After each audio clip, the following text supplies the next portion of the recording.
वळूयात पुढच्या बातमीकडे। राष्ट्रवादीच्या विलीनीकरणाबाबत मोदी शहांनी ग्रीन सिग्नल दिला होता। शरद पवार गटाच्या मोठ्या नेत्यानं हा खळबळजनक दावा केला। मोदी शहांनी 14 नोव्हेंबरलाच होकार दिला होता असं या नेत्यानं म्हटलं। अजितदादांनी बैठकीत याची माहिती दिली होती।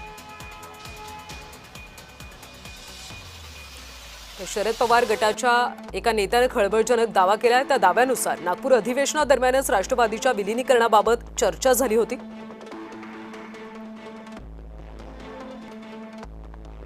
नोव्हेंबर 2024 मध्ये हे घडलं होतं। त्यानंतर जयंत पाटील आणि अजित पवार यांच्यामध्ये अनेक बैठका झाल्या। विलीनीकरणाबद्दल अजित पवारांनी अहिल्यानगरमध्ये अमित शहांशी चर्चा केली होती। हे 5 ऑक्टोबर 2025 ला घडलं।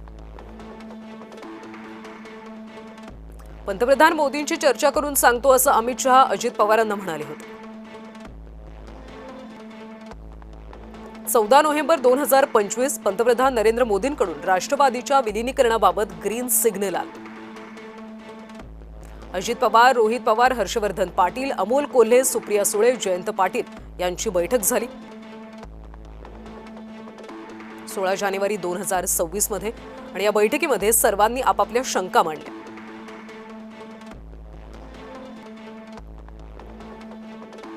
मुंबईमध्ये अजित पवार, सुनील तटकरे आणि सुप्रिया सुळे यांची सुद्धा बैठक झाली। 16 जानेवारीला हे सगळं घडलं होतं। शरद पवारांच्या उपस्थितीमध्ये बारामतीतल्या गोविंद बागेमध्ये पुन्हा एकदा बैठक झाली। शरद पवार पक्षातल्याच एका मोठ्या नेत्यानं हे सगळे दावे केलेत।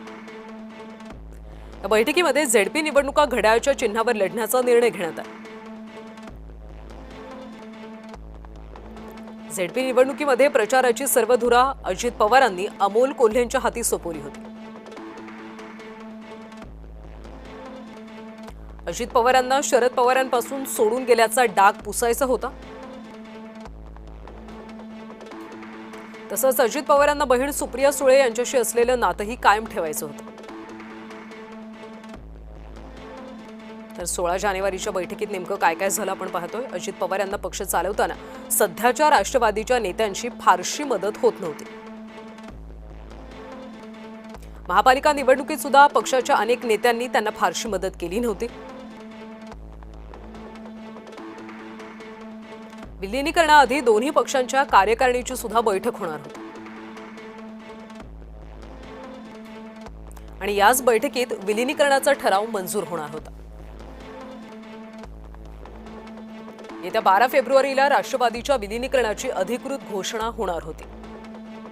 शरद पवार पक्षातील एका मोठ्या नेत्यानं हे सगळे दावे केले, त्यामुळे या दाव्यांमध्ये नेमकं किती तथ्य आहे हे आगामी काळातच स्पष्ट होईल।